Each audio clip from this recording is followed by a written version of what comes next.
Bonjour à tous.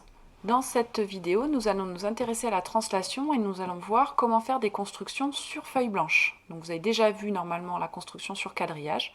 Cette fois-ci, sur feuille blanche, donc vous allez avoir besoin de votre compas, de votre règle, enfin de votre matériel de géométrie. Alors on y va. On va commencer avec l'exemple qui est le suivant. Je veux juste construire l'image d'un point pour l'instant, pas d'une figure, juste d'un point. Donc je veux construire l'image du point M qui est ici, par la translation de vecteur AB, le vecteur AB schématisé par la flèche qui est là. Donc j'ai bien l'extrémité A de la flèche et l'extrémité B, la pointe de la flèche. Je veux donc construire l'image de ce point M par cette translation. Alors, ce qu'on a déjà vu, c'est que quand je construis l'image d'un point par une translation, ça veut dire que mon point M va glisser à peu près dans cette direction, on va se retrouver par ici. Et je vous rappelle que la figure qu'on doit obtenir, on l'a déjà vu, on doit obtenir normalement à la fin un parallélogramme. Donc ici, ce qu'il faut déjà voir, c'est, vous voyez, je mets en pointillé juste l'idée de ce que je dois obtenir comme construction. Vous pouvez, peut-être si ça vous aide, tracer très légèrement au crayon, à peu près où va se trouver l'image du point. Donc si je glisse de A vers B, donc à partant du point M, en glissant comme ça, je devrais arriver par là, et là, normalement, je devrais obtenir un parallélogramme. Je vous rappelle la propriété d'un parallélogramme, et c'est ça qui va nous être utile ici. C'est que les côtés opposés, dans un parallélogramme, ils ont la même longueur. Donc la longueur AB, je dois la retrouver ici, sur la longueur MM'. La longueur AM, je dois la retrouver sur BM'.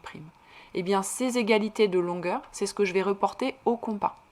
Donc c'est vraiment important de bien identifier à peu près où va se situer votre point, et d'essayer de visualiser votre parallélogramme pour pouvoir reporter vos longueurs correctement. Donc mon point M' va être à peu près par là. Pour l'instant, il n'est pas tracé précisément, je l'ai fait à peu près. Alors, maintenant, on va prendre le compas, et donc on va prendre l'écartement, ici, entre A et M. Comme, je vous rappelle, mon parallélogramme va être à peu près comme ceci, la longueur AM, je devrais la retrouver à partir de B, ici, sur BM'. Donc, je vais tracer un arc de cercle en piquant sur le point B, et je trace un arc de cercle qui correspond à la longueur AM. D'accord? Puisque la longueur ici, entre B et le point M' qui est par ici, doit être la même que la longueur AM. Donc je reporte déjà une première fois cette longueur. Maintenant, je vais prendre l'écartement entre A et B. Et je vais reporter cette longueur en partant du point M. C'est-à-dire que la longueur AB doit être la même que la longueur MM'. Donc je vais aller piquer le compas sur M et tracer un arc de cercle. J'obtiens ici deux arcs de cercle. Et donc à l'intersection de ces deux arcs de cercle, eh bien j'obtiens le point M'.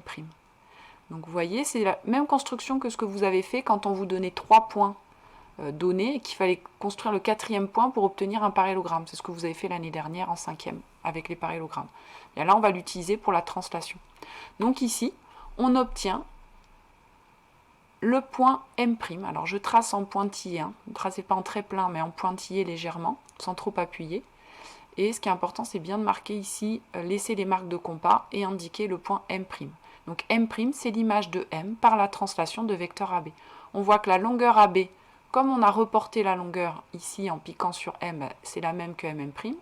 Et la longueur BM', c'est celle que l'on a reportée, qui était égale à la longueur AM. Donc on a bien les côtés opposés de même longueur, c'est bien un parallélogramme.